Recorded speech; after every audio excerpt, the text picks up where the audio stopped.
Tonight's first in the nation caucuses in Iowa. They are not only the kickoff to the Democrats' presidential nominating process this year, but they're also the start to a jam-packed week of political events. John Yang is back at his outpost in Des Moines, and he picks it up there. Judy, on this week's agenda, tonight's Iowa caucuses, tomorrow night's State of the Union address, and Wednesday, the verdict in the Senate impeachment trial. And that's also the agenda for Politics Monday this week with Amy Walter of the Cook Political Report and host of Politics with Amy Walter on WNYC Radio, and O.K. Henderson, who is news director for Radio Iowa. Amy, welcome to Iowa. Glad to have you with us. Kay, it's great to have you with us in person. Amy, caucuses are so different from primaries, from primary elections. What does that mean in terms of expectations, of telling what's going to happen? Well, we have a couple of things going on. We have a very crowded field, of course, and we've seen in previous polling that there are at least 4, if not 5 candidates who are all jockeying for the top spot, all could conceivably be that top candidate. And this weekend, traditionally what we get is something called the Des Moines Register poll, and it did not come out this weekend. There was a technical snafu. And so that poll does also help to set expectations because it's measuring literally in the last moments of the caucus campaigning who has the momentum, and it helps to sort of set some of the expectation game for journalists and also for voters. The other piece to understand is how it's a very fluid time already. We have many undecided voters, which is not all that surprising.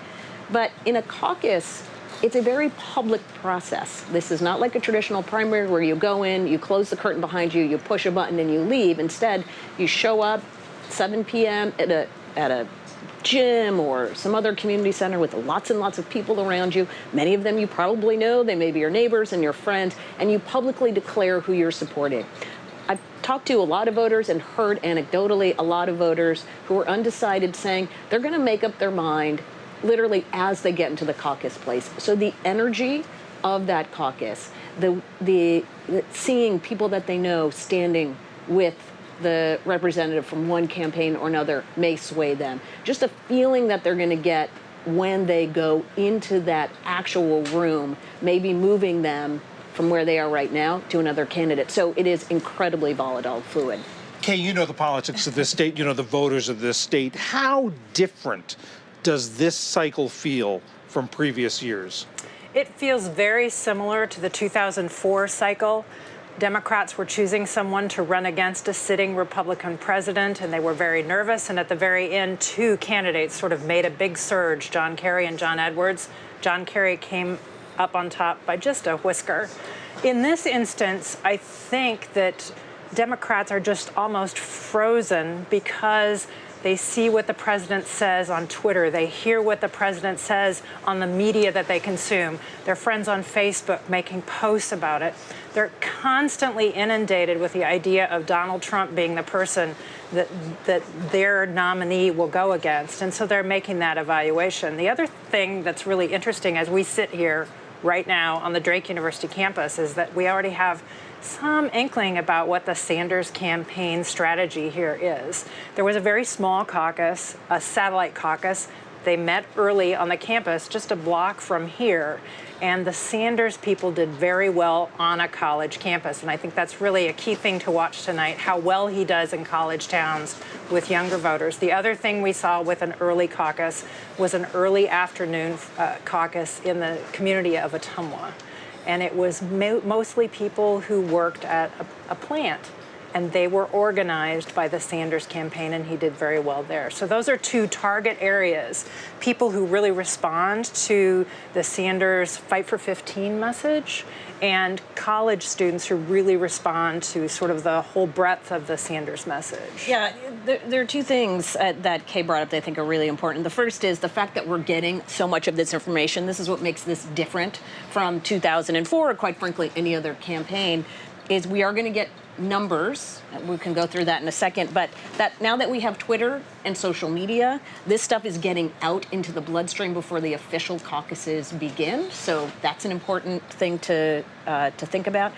And I think when we look at why voters are so undecided this late in the game, it goes back to something Kay said about just sort of paralyzed with this worry that they're going to pick the wrong candidate. This is what I hear from a lot of Democrats. I don't know who the candidate is who's best setting up against Donald Trump. Bernie Sanders supporters love Bernie Sanders. They are unlikely to move to another candidate. The ones who are undecided right now are those who are trying to decide, how can I find the best candidate? Amy, you mentioned it. We're getting numbers. We're getting 3 numbers tonight. How is that? What impact is that likely to have, or could that have? It has a lot. Think about it. Popular vote, electoral college vote is basically what's happening in Iowa tonight. So it's very possible that one candidate will get the popular vote, will win the most total votes, but will not get the highest number of delegates simply because their voters aren't spread out. They're disproportionately concentrated. They're not spread out efficiently. And so we could be in a situation, once again, where we have multiple winners, right? One candidate says, well, of course I won. I got the most votes. And another candidate said, well, that's not how it works. This is about the fight for delegates. I won the delegate race. And I think we're going to expect to see the candidates continuing to fight over this. Kay, how much of what's been going on, there's been so much nationwide, it's not getting a lot of attention because the national attention is really on the impeachment trial. Voters here are focused on what's going on in Iowa, but how has that affected what's going on?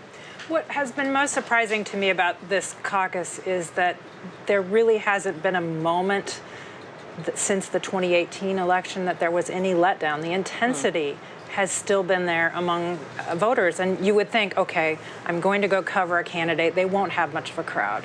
They still draw a crowd. People are still interested in hearing from these candidates and still evaluating whether they sort of get that gut feeling that this is the person I want to go with and to be the nominee of the party. Because remember, Al Gore, John Kerry, Barack Obama, Hillary Clinton, they all won Iowa and they all became the nominee of the Democratic Party. And because there's so much other attention, how much is the momentum and sort of the slingshot effect we usually get out of Iowa, is that going to be affected? Right. So if there are multiple winners, or if this is really, really close, there is not the big winner, that could dampen it a little bit. And, of course, we've had impeachment and the State of the Union, which are also crowding out some of the political oxygen. Amy Walter, Kay Henderson, thank you so much.